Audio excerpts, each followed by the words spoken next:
Hi, how you doing? This is Luke Dunlap, broadcasting out of South Florida. I wanted to make a video on this morning because I've noticed that nobody has posted or uploaded yet anything about the Indian banks shutting down the ability for the people of India to trade cryptocurrencies. Um, I imagine that within India, there's quite a bit of like sort of nefarious activity that goes on with cryptocurrency. So I imagine that the government there probably really does want to regulate it as well as the government wants to get their teeth into, you know, sort of a burgeoning economy that's probably developing within their country. A large number of people in India are involved in this kind of trade, and really throughout the third and second world, many people seem to be on the servers and using Bitcoin, in lieu of their actual currencies that are disseminated throughout their nations.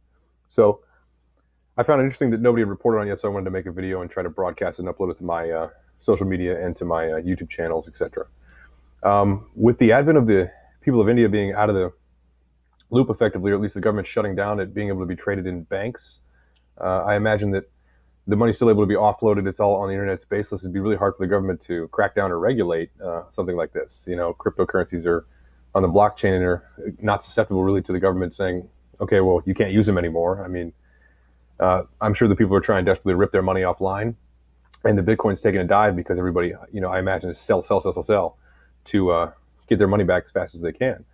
But actually, if you approach that from a bull market mentality, which is how, especially in America, in the first world, we are fully in a bull market. We should attack this thing now, and we should buy aggressively now. If the market rebounds, say for example, the government decides to regulate instead of do away with cryptocurrency completely, which they can't do away with cryptocurrency completely. It'd be like squeezing a balloon. And in one place you squeeze a balloon, it'll pop up somewhere else. If they can't use Bitcoin, they'll use Ethereum, they'll use Litecoin. They'll develop another one, or they'll use one of the lower cryptocurrencies within that country. There's really no way for them to stop it. And I feel that the Indian government is probably a little bit behind the ball. Even the U.S. Secretary of the Treasury said that regulation is coming for the cryptocurrency markets. Maybe not immediately, but within the next probably, I don't know, 5 to 6 years, if not sooner, they'd want to regulate the cryptocurrency markets as they start to explode. I've heard some projections that guys who are waiting till Bitcoin hits around $27,000 per Bitcoin for them to really invest and really dump their money. And that would show, I guess, enough of a positive trend for these gentlemen and ladies to invest wholesale, which would drive the price crazy. A lot of the sort of lead financial analysts and stuff speculate, that Bitcoin could potentially reach $1 million per Bitcoin within a reasonable amount of time, 5 years. So that would mean investing $100 now, only $100 could make you a multimillionaire in a few years. So it's just interesting to me that nobody had posted a video yet, so I wanted to get up here and be the first one on. I guess the time zones are a little different around the country, so I was in Florida. I think I'm the first one to pick this up.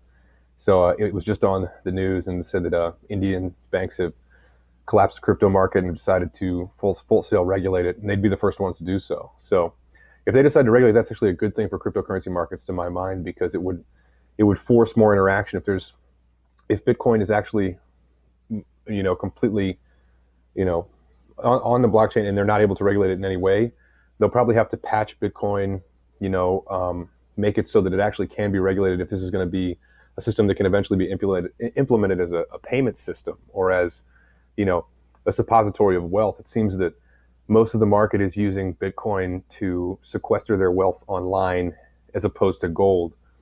People are sort of treating Bitcoin as they would gold or silver, which is really good for a cryptocurrency market, because the cap on the gold market is like what, $40 trillion.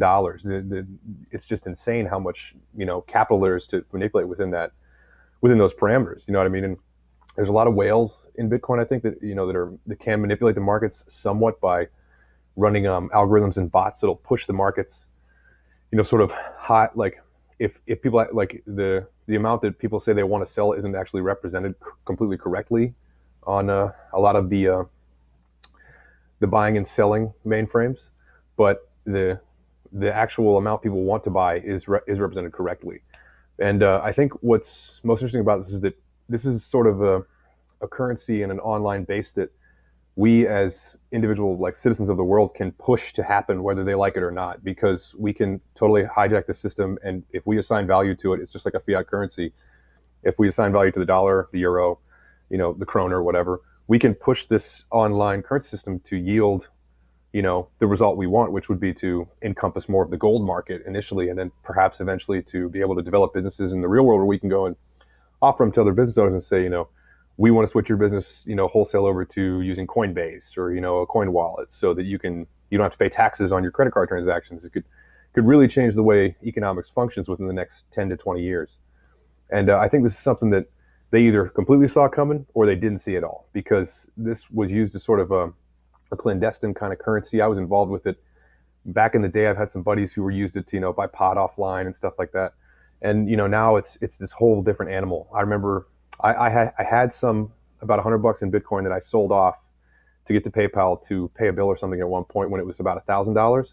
And then when I looked at it again, it was $4. And then when I looked at it again about 2 weeks later, it was at $16,000. So it's just, a lot of people say that the market may have shot up too quickly and is now kind of compensating, but that's still all right. That still means that it's outperformed the S&P 500 already. It's outperformed the stock market. It's just, it could be a bubble, but so what? I mean, the dot-com bubble took years to correct. I mean, people made immense fortunes off the dot-com bubble, and the market, after the 2008, housing crisis in America, the economists and and the bankers and the real money, they want to produce a new bubble. They want to be able to generate more money, and Bitcoin and crypto may be the way that they're going to, that ultimately it will be done. So I think it's interesting that we're seeing all this kind of momentum, and now governments want to get in and regulate, especially in India, where I imagine that crypto is starting to become a real big thing. If you know a little bit about India, a lot of them, it's an impoverished country largely. So, I mean, they use a lot of stuff, like they'll use their iPhone to set up. You ever watch any like hacker videos or tutorials? A lot of them are guys from India on their iPhone, like teaching you how to, hack into different kind of websites or build clandestine emails or log into the dark web, that kind of stuff. So I find it fascinating that India is the first one that is just like, okay, we got to stop it. And I think that, that indicates that this is really going to take off. I mean, the governments want to get a hold of it now so they can try to figure out, can we control this thing? Because it seems like it's just going to explode. And, if you're smart, you'll just take $100 out of your bank account and just throw it in Bitcoin. I mean, screw it. If you lose $100, lose $100. But if you have $100 in there and you wait 2 years, you could be a multimillionaire for investing $100. And you'll be able to unload them. There's a finite amount, and if people start to continue to use it as a repository for wealth, like they do gold or silver, that alone, is the cap on that market is trillions of dollars anyway. So, smart money, invest in Bitcoin, and I wouldn't even really worry too much about Ethereum and Litecoin and the addendum. Just focus on the one that's really taken off now is Bitcoin. If you want to diversify your bond in crypto, get Litecoin, get Ethereum, go ahead. There's other cryptocurrencies you can research. They're still upstarts, and they may take Bitcoin and patch it and make it something different, so that the technology is more compatible with regulation. But at this point, it's not. So it's kind of the Wild West, and it's really emboldening to see that in our lifetimes. So hopefully it changes financial markets for the foreseeable future, and I think it's coming in the next, I would say, usually I'm ahead on stuff like this, like the next 10 years, I think it'll really be taken off. And you'll be mad if you didn't get in now, when it's possible to make $100 into 100 million, maybe in the next 10 years. All right. That's all I got. That's Luke.